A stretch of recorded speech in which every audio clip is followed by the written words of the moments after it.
여러분, 갑론을박이라는 사자성어를 아십니까? 갑론을박. 단순히 뜻을 해석하자면 갑이 주장하고 을이 반박하는 논쟁의 상태를 가리키죠. 의견이 분분하고 서로의 의견이 다를 때 소모적인 논쟁의 상태를 빠져서 거기에 머물러 있는 상태를 가리키는 단어입니다. 자, 그런데 이 사자성어의 유래를 보니까 이렇습니다. 잘 한번 들어보십시오. 옛날에 세 형제가 있었습니다. 이 세 형제가 바닷가에서 고기잡이를 하고 있었는데 잠시 쉬는 틈에 하늘 위로 새가 이제 날아가는 겁니다. 그래서 가장 큰 형이 말했습니다. 저 새를 잡아서 삶아 먹자. 어떻게 먹자고요? 삶아 먹자. 예. 그러니까 둘째가 반박을 하고 나섭니다. 형님, 삶아 먹는 것보다 구워 먹는 게 더 맛있습니다. 구워 먹읍시다 라고 이야기를 합니다. 그 얘기를 듣던 막내가 두 형의 말을 가로막으면서 이렇게 치고 나왔습니다.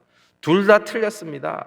쇠고기는 끓는 물에 살짝 데친 다음에 구워 먹어야 제맛입니다 라고 이야기하는 거예요. 그래서 서로 주장이 옳다고 서로 주장을 굽히지 않았어요. 계속 논쟁이 이어졌습니다. 논쟁의 결론이 나지 않자 이들은 그 고을의 사또를 찾아갔습니다. 사또님, 어떻게 하면 좋겠습니까? 사또가 답을 간단하게 했습니다. 일단 그 새를 잡아와라. 그래서 이제 이 세 형제는 서둘러서 바다에 가서 어떻게 그 새를 삶아 먹을까, 구워 먹을까, 아니면 데쳐서 구워 먹을까 논쟁했던 그 새를 찾아보려고 갔지만 그 새를 찾아볼 수가 없었죠. 여러분, 이런 걸 가지고 갑론을박이라고 이야기하는 것입니다. 아무리 논쟁이 치열해도 쓸데없는 논쟁. 사실 우리들의 대부분의 논쟁은 이렇게 갑론을박으로 끝날 때가 많습니다. 아무리 자기가 명분을 내세우고 옳다고 주장을 해도 결론 나지 않을 때가 굉장히 많죠. 그런데 성경에 나오는 예수님과 예수님의 대적들의 논쟁을 보면 그렇지 않습니다. 예수님은 종교 지도자들의 논쟁에서 그 본질을 드러내심으로 그들의 민낯을 밝히 보여줄 때가 종종 있습니다. 오늘 본문도 마찬가지거든요. 오늘 본문을 크게 보면 두 가지의 논쟁이 진행되어집니다. 첫 번째는 2장 18절부터 22절까지인데 금식 논쟁입니다. 금식 논쟁. 그리고 2장 23절부터 3장 6절까지는 두 가지 이야기로 구성되어 있지만 사실 한 가지 이야기, 안식일 논쟁입니다. 그러니까 금식 논쟁, 안식일 논쟁, 이 두 가지의 논쟁이 벌어지는 장면입니다. 먼저 논쟁을 걸어오는 쪽은 바리새인들이었습니다. 이 금식 논쟁을 보면 여러분들이 다른 복음서를 보면 이 예수님께 시비를 거는 사람이 바리새인이라는 것을 확인할 수 있을 겁니다. 이들의 질문이 뭐냐? 일단 금식 논쟁에서 이들이 예수님께 뭐라고 질문하는지 우리 18절 말씀을 한번 읽어보도록 하십시다. 18절 시작. 요한의 제자들과 바리새인들의 제자들은 금식하는데 어찌하여 당신의 제자들은 금식하지 아니하나이까? 아니, 세례 요한의 제자들과 바리새인의 제자들은 금식을 하는데 왜 예수님 당신 제자들은 금식을 안 하냐는 겁니다. 금식을. 여러분, 바리새인들이 얼마나 금식을 자주 했는지 아십니까? 이 당시의 바리새인들은요, 정말 금식을 밥 먹듯이 했습니다. 예수님이 누가복음 18장 9절 이하에 바리새인과 세리의 기도를 비교하면서 그 비유를 이야기하시는데요. 그때 보면 바리새인들이 이렇게 하나님께 감사합니다. 하나님, 우리가 세리와 같지 않음을 감사합니다. 우리는 1회에 2번씩 금식을 하고, 여러분 1회에 2번씩, 그러니까 일주일에 이틀을 금식한다는 거예요. 이렇게 평생 사는 겁니다. 바리새인은 대단하지 않습니까? 실제로 바리새인들은 자신의 경건을 나타내기 위해서 또 자신의 신앙을 과시하기 위해서 성경에 일주일에 2번 금식하라는 얘기가 없거든요. 그런데 자신들의 전통을 세워서 그렇게 일주일에 2번이나 금식을 했습니다. 그런데 예수님의 제자들은 금식을 해요, 안 해요? 성경에 보면 먹기를 탐하는 자 이렇게 이야기합니다. 금식을 안 해요. 자신들은 일주일에 2번씩 금식을 하는데 예수님의 제자들은 금식을 하지 않는 겁니다. 왜 금식 안 하냐는 겁니다. 기분 나쁘다는 거예요. 근데 여러분, 진짜 금식 안 하는 게 기분 나쁜 게 아니거든요, 사실은. 우리가 이따가 살펴보겠지만 우리는 1회에 2번씩 금식을 하는데 이들은 금식을 안 해요. 그런데 누가 더 인기가 많냐? 예수님의 제자들이 더 인기가 많은 거예요. 기분 나쁜 거죠. 열받습니다. 이어서 두 번째 안식일 논쟁에서 바리새인들의 질문입니다. 우리 다 같이 24절 말씀을 한번 또 읽어보도록 하십시다. 시작. 바리새인들이 예수께 말하되 보시오, 저들이 어찌하여 안식일에 하지 못할 일을 하나이까. 아멘. 예수님과 제자들이 밀밭 사이로 걸어갑니다. 근데 이날이 또 안식일이에요. 안식일. 길을 내느라고 밀 이삭을 자릅니다. 근데 마태복음 12장 1절을 보면요, 제자들이 단순히 길을 내기 위해서만 이삭을 자른 게 아니라 아마 시장기가 좀 돌았던 시간이었던 것 같습니다. 그래서 시장기를 면하기 위해서 그 이삭을 먹었던 것 같아요. 아무튼 이유가 어떠했든 이삭을 자르는 행위는 사실 문제가 없습니다. 그리고 그 이삭을 먹는 일도 문제가 크게 없습니다. 신명기 23장 25절을 보면 율법에는 아무리 남의 밭이라 하더라도 그곳에 들어가서 낫을 들고 들어가서 곡식을 베어서 나올 수는 없지만 그 곡식밭에 들어가서 밀 이삭을 먹는 것에 대해서는 정죄하지 않기 때문입니다. 그런데 문제는 뭐냐? 이 일이 안식일에 일어났다는 것입니다. 안식일. 이 당시의 유대인들은요, 율법 외에 할라카, 미시나라고 해서 자신들의 관습과 전통을 포함하는 종교법을 딱 세워놓고 있었습니다. 그러니까 성경에 기록되어 있지 않는데 성경의 어떤 그런 내용들을, 율법들을 더 잘 지키기 위해서 자신들의 어떤 전통을 만들어 놓았던 거죠. 예를 들면 안식일을 거룩하게 지키라, 이런 이제 계명을 잘 지키기 위해서 안식일에 하면 되지 않는 규정을 39가지나 기록해 놓았습니다. 제가 예전에도 말씀드렸지만 제가 신대원 3학년 때 졸업할 때 졸업여행을 이스라엘로 갔습니다. 갈릴리의 어떤 호텔에 들어갔는데 유대인이 타는 엘리베이터랑 일반 이방인들이 타는 엘리베이터가 따로 있습니다. 왜 그러냐면 이방인들이 타는 엘리베이터는요, 닫힌 버튼도 되고 층을 누를 수 있는 버튼도 다 되는데요, 유대인들이 타는 엘리베이터는 닫힌 버튼도 누를 수 없고 자기가 가고 싶은 층수를 누를 수도 없어요. 그냥 오르락 내리락 계속하면서 계속 섰다가 닫혔다가 열렸다가 섰다가 닫혔다가 열렸다가 이렇게 합니다. 왜 그러냐면 버튼을 누르는 것 자체가 안식일을 위반한다라고 생각하기 때문에 그렇게 하는 거예요. 이런 여러 가지 규정들이 있었어요. 그런데 지금 제자들이 안식일에 밀 이삭을 자르는 것, 그리고 그것을 까서 먹는 것은 이들의 종교법을 정면으로 위배하는 행동이었던 것입니다. 그래서 그들은 말하는 거예요. 어찌하여 안식일에 하지 못할 일을 하나이까? 어찌하여 안식일에 하지 못할 일을 하나이까? 여러분, 제가 어렸을 때도요, 안식일에 제가 저희 어머니한테 정말 두들겨 맞았던 기억이 있는데, 파리채로 주일날. 왜 그러냐면 교회 앞에 슈퍼에 가서 주일날 야채호빵 하나와 베지밀 B, A는 맛없습니다. 달콤한 베지밀 B. 여러분, 지금은 여러분들이 팩에 들어있지만 제가 어렸을 때는 병에 들어있었어요. 그걸 먹다가 걸려서 죽도록 맞았습니다. 왜냐하면 주일날 어떻게 돈을 쓸 수 있냐는 거예요. 그래서 어렸을 때 저는 돈을 못 썼습니다. 혹 먹고 싶은 게 있으면 토요일날 미리 사놓고 먹어야 됐어요. 교회 올 때 버스를 타고 오는 것 혼날 때도 있었습니다. 그런 시대를 제가 살았었거든요. 여러분들 오늘 다 돈 쓰고 오셨죠? 그렇지 않습니까? 근데 유대인들은 밀 이삭을 자르는 것조차도 안식일을 범하는 거라고 생각했어요. 자, 한번 보십시다. 금식 논쟁과 안식일 논쟁, 이 두 가지 바리새인들의 질문을 딱 요약해 보면 첫 번째는 이런 이야기입니다. 다 하는데 너희들은 왜 안 해? 금식 다 하는데 너희 제자들은 왜 안 해? 이 이야기고요. 두 번째 이야기는 그 반대입니다. 다 안 하는데 너희는 왜 해? 이 이야기입니다. 다시요. 다 하는데 너희는 왜 안 하는가? 두 번째는 다 안 하는데 너희는 왜 하는가? 이 두 가지 질문에 예수님은 우문현답을 하십니다. 여러분, 우리는 바리새인처럼 예수님께 따져 묻지 않죠. 그렇죠? 그래서 우리는 예수님과 논쟁을 벌인 바리새인들과는 다른 존재라고 우리 스스로를 평가할 수 있습니다. 그런데 우리 속에도 사실 들여다보면 바리새인의 모습이 있다는 거 아십니까?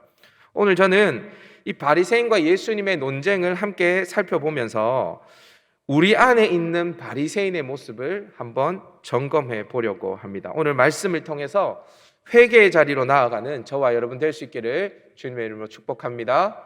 아멘. 한번 굴러줘야죠 이때. 네, 좋습니다. 네. 자, 그럼 이 두 가지 논쟁을 통해서 예수님이 바리새인들에게 하고 싶은 이야기가 뭐냐? 저를 한번 따라해 봅시다. 내가 주인이니 내 나라에서는 내 법을 따르라. 내 법을 따르라. 네, 내가 주인이니 내 나라에서는 내 법을 따르라라고 지금 예수님이 말씀하고 있는 거예요. 여러분, 이 두 가지 논쟁의 주제는 각각 다르죠. 금식과 안식일에 관한 논쟁이었습니다. 그러나 사실 이 두 가지 논쟁 모두 누가 주인이냐라는 것에 대한 싸움입니다.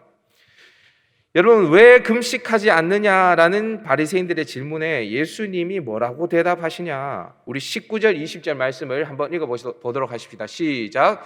예수께서 그들에게 이르시되 혼인집 손님들이 신랑과 함께 있을 때 금식할 수 있느냐? 신랑과 함께 있을 동안에는 금식할 수 없느니라. 그러나 신랑을 빼앗길 날이 이르리니 그날에는 금식할 것이니라. 아멘. 여러분, 예수님의 대답이 이해가 좀 되세요? 왜 금식 안 하냐? 그러면 이래서 금식 안 한다 이렇게 얘기해야지 이게 사람이 이게 뭐가 이렇게 대화가 되는 것 아닙니까?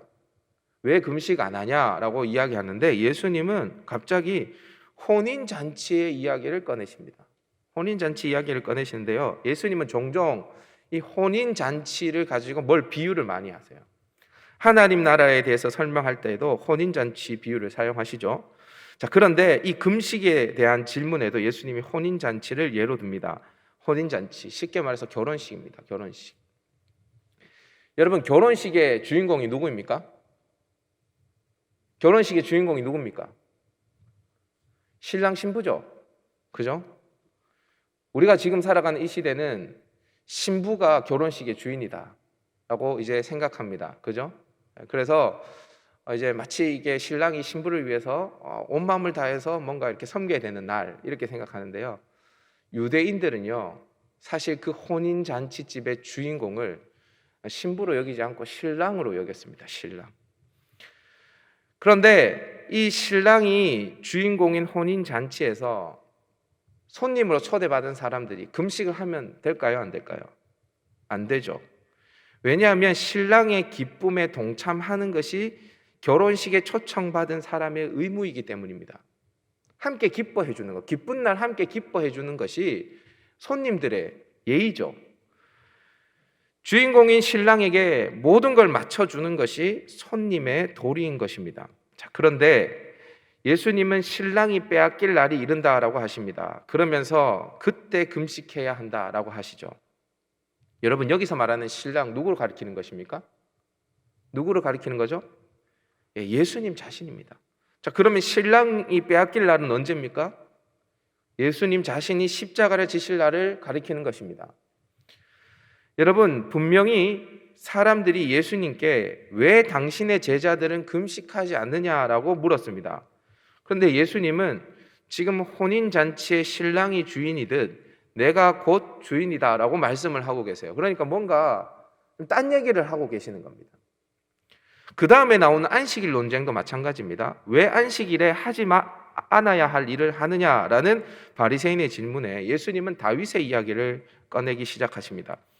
다윗은 사울을 피해서 도망하게 됩니다. 이때 다윗은 아비아달 제사장의 아버지인 아히멜렉에게로 가서 도움을 얻게 되어집니다. 가장 먼저 얻게 되어지는 게 양식인데요, 이때 제사장만 먹을 수 있는 진설병을 다윗 일행에게 주어서 배불리 먹게 합니다. 허기를 달래게 하죠.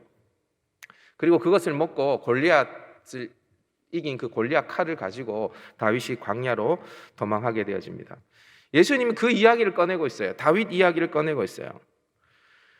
여러분, 다윗을 말해버리면요 유대인들은 꼼짝을 못합니다. 다윗도 그랬는데 라고 이야기하면 유대인들이 꼼짝을 못해요.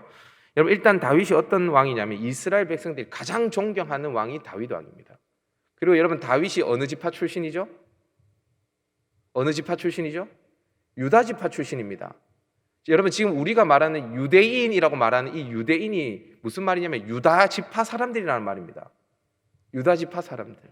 그러니까 자신들의 조상이에요. 그리고 여러분 이 당시에 유대인들이 메시아를 어떤 분으로 기다렸냐면 아브라함과 다윗의 자손인 메시아를 기다렸습니다. 그러니까 메시아가 다윗의 후손으로 오는 거예요. 그만큼 다윗을 존경했습니다. 그래서 마태복음은 아브라함과 다윗의 자손 예수 그리스도의 계보라라고 이야기하면서 마태복음을 시작하죠. 그만큼 다윗은 대단한 사람입니다. 그런데 예수님이 다윗 이야기를 해버리는 겁니다. 그러면서 예수님이 결정적으로 한 방을 날리고 계세요. 우리 다 같이 27절, 28절을 읽어보도록 하십시다. 27절, 28절 시작. 또 이르시되 안식일이 사람을 위하여 있는 것이요 사람이 안식일을 위하여 있는 것이 아니니 이러므로 인자는 안식일에도 주인이니라. 아멘. 여러분 이게 무슨 말이냐? 야 너희들 지금 나에게 안식일을 왜 똑바로 안 지키냐고 따져 묻는데 안식일이 누구를 위하여 있는지 알고 지금 나한테 이런 질문을 하느냐? 인자는 여기서 말하는 인자는 누구죠? 나는 예수님은 안식일에도 주인이야. 내가 안식일의 주인이야 라고 지금 예수님이 말씀하고 있어요. 여러분 여기에서 중요한 단어는 주인이라는 단어인데요. 그만큼 더 중요한 글자 하나가 더 있습니다. 그게 뭘까요? 아까 제가 빨간색으로 표시해 놨습니다. 잠깐. 도라는 글자입니다. 도. 자, 그러니까 안식일에도 내가 주인이니라. 안식일에도 주인이니라. 이렇게 예수님이 말씀하시죠. 여러분 지난주 우리는 중풍병자를 고치시는 예수님을 살펴봤습니다. 그죠? 한 주가 지났지만 여러분 기억을 되뇌어 보십시오. 중풍병자를 고쳤어요. 고치기 전에 예수님이 중풍병이라는 병을 고치기 전에 예수님이 하신 이야기가 뭐냐면 내 죄사함을 받았느니라. 작은 자야 내 죄사함을 받았느니라 라고 예수님이 말씀하셨죠. 그런데 이걸 보고 이거는 하나님 외에는 할 수 없는 건데 이거 신성모독 아니야 라고 생각했던 사람들이 있었습니다. 누구였죠? 까마득하게 잊어버렸습니까? 놀랍습니다. 서기관들이 이거는 신성모독이다. 하나님 외에는 누가 능히 죄를 사하겠느냐라고 생각을 했습니다. 근데 예수님께서 그들의 생각을 다 아셨죠. 그리고 그들에게 뭐라고 말씀하셨냐? 마가복음 2장 9절 10절 말씀인데요. 한번 읽어보도록 하십시다. 시작.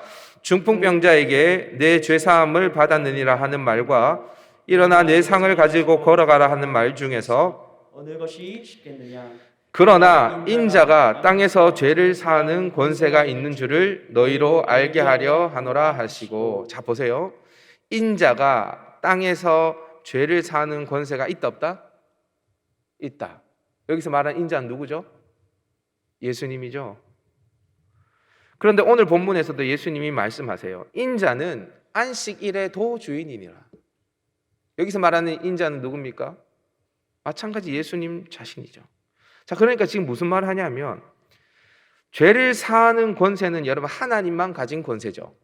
죄를 사하는 권세는 하나님만 가진 권세입니다. 그 권세가 예수님께 있다. 그러니까 무슨 말이냐면 내가 곧 하나님이다. 내가 곧 왕이다. 내가 곧 주인이다 라고 말하는 거야. 그런데 안식일에도 내가 주인이다. 여러분 모든 것의 주인이 다 하나님이에요. 만물의 주인이 다 하나님이에요. 안식일도 하나님이 주인이라는 거예요. 내가 주인인데 너희들은 지금 왜 내 나라에서 내 법을 안 따르냐라고 지금 예수님이 말씀하고 있는 거예요. 왜 너희가 주인이 되려고 하니? 예수님이 경고하시는 말씀인 거예요. 여러분 바리새인들은 자신들이 세운 법을 잘 지키면서 겉으로는 하나님을 잘 섬긴다라고 생각했을 겁니다. 그런데 그들이 정말 원했던 것은 그 법을 잘 지키는 데 있지 않았습니다. 그 법을 잘 지킴으로 인해서 그 율법의 의를 가지고 주인이 되려고 했던 것입니다.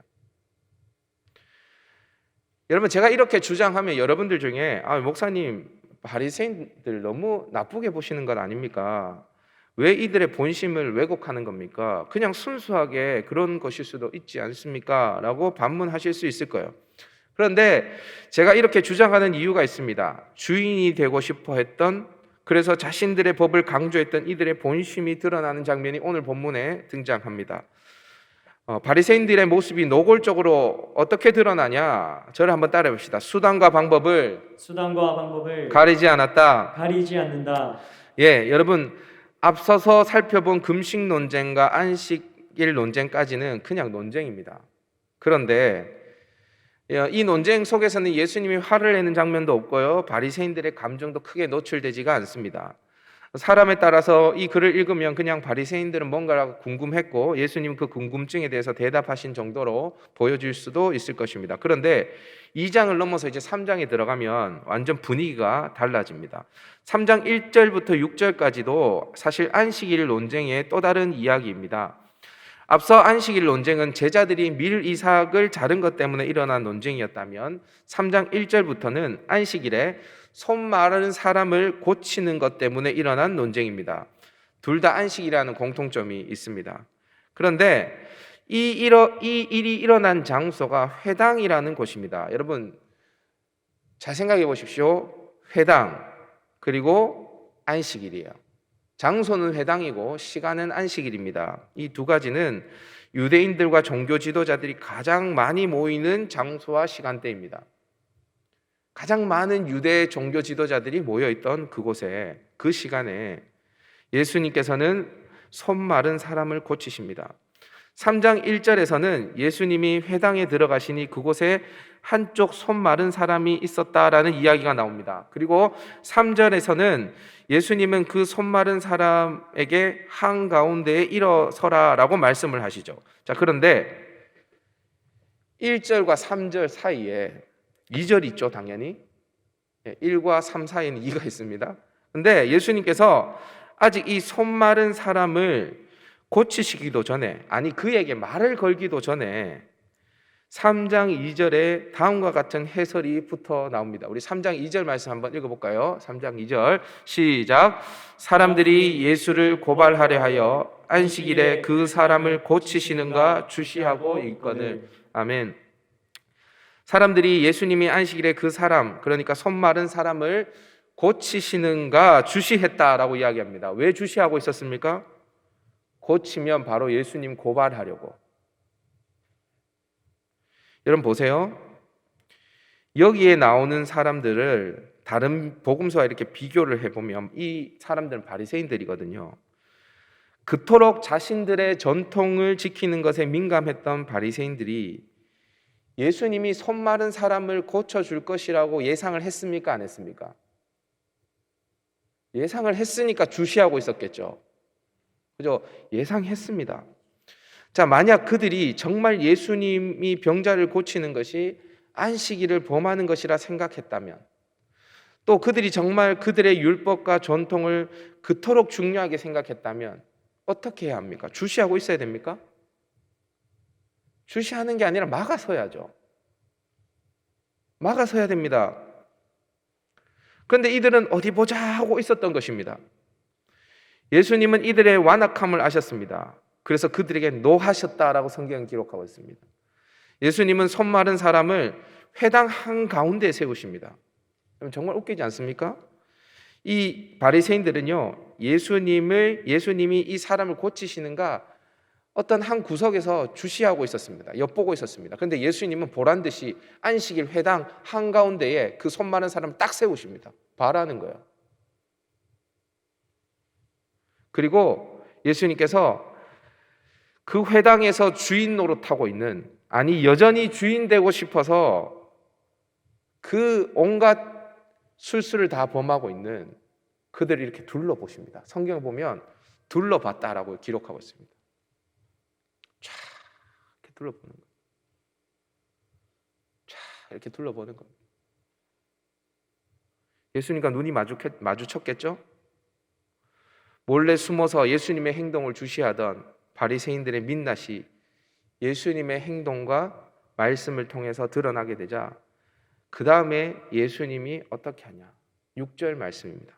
이 바리새인들이 어떻게 하냐? 6절 말씀입니다. 우리 다 같이 한번 읽어보십시다. 시작. 바리새인들이 나가서 곧 헤롯 왕과 함께 어떻게 하여 예수를 죽일까 의논하니라. 바리새인들이 예수님을 어떻게 하려고 해요? 죽이려고 합니다. 왜냐하면 자신들의 민낯이 확 드러났거든요. 제가 늘 이야기하죠. 하나님 앞에서 자신의 벌거벗음이 딱 드러나는 순간에 인간은 딱 두 가지로 반응하게 됩니다. 회개하거나 아니면 그 하나님을 죽이려고 합니다. 둘 중에 하나예요. 목사님 말씀을 듣고 마음에 찔리면 회개하거나 아니면 그 목사님 쫓아보내려 가거나 둘 중에 하나입니다. 지금 바리새인들이 예수님을 죽이려고 하고 있어요. 자, 그런데 여기까지도 우리가 이해하면 안 되지만 이해하려고 애를 쓰면 이해한다고 칩시다. 기분 나빴으니까 예수님 죽이려고 했다. 이 정도 인간의 완악함으로 따지면 할 수 있죠. 그런데 바리새인이 누구를 데리고 나가서 의논합니까? 성경에 나오죠. 누구를 데리고 가서 의논해요? 헤롯 왕과 함께 어떻게 예수를 죽일까 의논하니라. 왜 의논할까요, 여러분? 왜 의논하죠? 자기 혼자서 안 되거든요. 예수님을 따르는 무리가 너무 많거든요. 이게 뭐냐? 후보 단위로 하는 겁니다. 후보 단위라. 지지율을 합치는 거예요. 죽일 거면 그냥 혼자 죽이면 되지 왜 의논합니까? 의논해야 힘이 더 생기거든요. 언제나 여러분 악이 발생하는 곳에 보면 의논이 있습니다. 괜히 의논을 해요. 의논을 하면서 여론을 만들죠. 그렇지 않습니까? 자, 여기까지도 이해하려면 이해할 수 있어요. 그런데 문제는 이렇게 의논한 대상이 헤롯 땅이라는 겁니다. 헤롯 땅. 여러분 제가 예전에도 한번 말씀드렸는데 바리새인과 헤롯 땅은요 함께 할 수 없는 사람들이에요. 바리새인과 헤롯 땅은 완전히 달라도 너무 다른 무리거든요. 헤롯 땅은 말 그대로 헤롯 가문과 적극 협조하는 관계에 있었던 사람입니다. 헤롯은 로마에 의해서 분봉왕으로 세워진 사람이죠. 그러니까 당연히 이 헤롯 땅은 로마 정부의 우호적인 사람들입니다. 우리로 말하면 헤롯 땅은 친일파예요. 친일파. 이한용과 같은 사람들이에요. 헤롯 땅. 반면에 바리새인들은 어떤 사람인가? 이들은 사내들인 공의의 의원으로 활동했지만 민족주의, 유대 민족주의, 유대 중심주의를 가지고 로마 정부의 비협조적인 집단이었습니다. 이들은 율법 준수를 강조해서 유대인들 민심의 존경을 받게 되어지고 그 민심의 지지로 인해 기득권을 누렸던 사람들이죠. 그러니까 바리새인과 헤롯 땅은 함께 할 수도 또 의논할 수도 없는 집단이었습니다. 그런데 자신이 주인이 되기 위해서는 이런 것쯤이야 문제되지 않았습니다. 헤롯 땅도 예수님이 꼴불견이고 바리새인이 봐도 예수님은 정말 이게 자신들의 어떤 그 의로움을 가지고 얻은 그 명성을 예수님이 다 가로채 가보니까 예수님이 눈에 가시 같은 존재였거든요. 여러분 제가 늘 말하죠. 여러분들 그 친구가 가장 친할 수 있는 방법을 가르쳐 드릴까요? 제가 하나 가르쳐 드릴까요? 그 온정이하고 민지하고 친해질 수 있는 방법을 좀 가르쳐 줄까? 안 친해지고 싶구나. 예, 좋습니다. 네. 제가 예전에도 계속 얘기했지만 두 사람이 가장 친해질 수 있는 방법은 온정이도 정연이를 싫어하고 민지도 정연이를 싫어하면 됩니다. 공통의 적이 있으면 됩니다. 그래서 맨날 만날 때마다 정연이 욕을 하면 둘이는 혈맹 관계가 되어집니다. 바리새인과 헤롯 땅이 그렇게 손을 잡았습니다. 자신들이 주인 되고 싶었는데 예수님이 주인 노릇하거든요. 여러분 우리는 바리새인들처럼 예수님과 논쟁하지 않습니다. 그렇다고 우리에게 바리새인의 모습이 없습니까? 있습니다. 여러 가지 명분을 여러 가지 또 주장들 우리가 다 하지만 결국 내가 주인 되고 싶은 모습 우리에게 없나요? 정의를 외치면서 결국 헤롯 땅과 의논하는 우리의 모습이 없습니까? 율법을 잘 지켜야 한다는 소리를 외치지만 손 마른 사람을 향하여 조금의 긍휼도 여기지 않는 모습이 우리에게는 없나요? 만약 있다면 여전히 내가 주인공 되어서 사는 인생입니다. 주님은 말씀하시죠. 내가 주인이니 내 나라에서는 내 법을 따르라. 예수 그리스도는 우리의 주인, 우리의 왕이십니다. 우리가 그분을 왕으로 모시고 그 나라 백성으로 은혜의 법, 사랑의 법, 섬김의 법에 따라서 살아가야 할 사람들이 바로 저와 여러분들이죠. 근데 우리는 자꾸만 내 의를 내세워서 내가 주인 되고 싶어 하죠. 우리는 정의의 질서대로 살아가는 사람이 아니라 사랑의 질서대로 살아가는 사람입니다. 왜냐하면 하나님의 나라의 백성이기 때문입니다. 여러분, 이런 얘기 하지 마세요. 제가 나중에 한번 또 설교하려고 하는데 우리는 법을 어긴 적이 없습니다. 그래서 괜찮습니다. 그런 이야기는 하지 마세요. 여러분, 기독교인들이, 예수 믿는 사람들이 법을 잘 지키면 그것으로 끝입니까?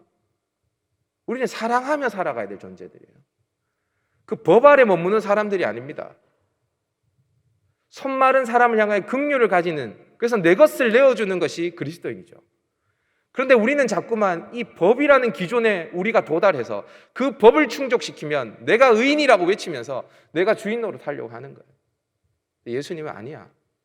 내가 주인이야. 내 나라에서는 내 법을 따라. 내 법은 사랑의 법이야. 여기까지 예수님이 말씀하시는 거죠. 사랑하는 여러분, 우리가 모두 주인 되어졌다면 주인의 자리에서 내려와서 예수 그리스도의 주권을 인정할 수 있기를 주님의 이름으로 축복합니다. 우리 시간 한번 기도하며 나아갔으면 좋겠어요. 반주 한번 해주시고요. 기도하며 나아갈 때 하나님, 자꾸만 내가 주인 되어서 살아가려고 하는 그런 나의 연약한 모습을 주님 앞에 내려놓습니다. 하나님의 나라에서 하나님의 법을 따르는 하나님의 백성 되어지기를 원합니다. 1인자 되어서 살아가려고 하는 것이 아니라 철저하게 행복한 2인자가 되어서 에덴의 축복을 누리기를 소망합니다. 하나님, 하나님의 백성, 만물, 이 통치 질서에 우리가 순복하기를 원합니다.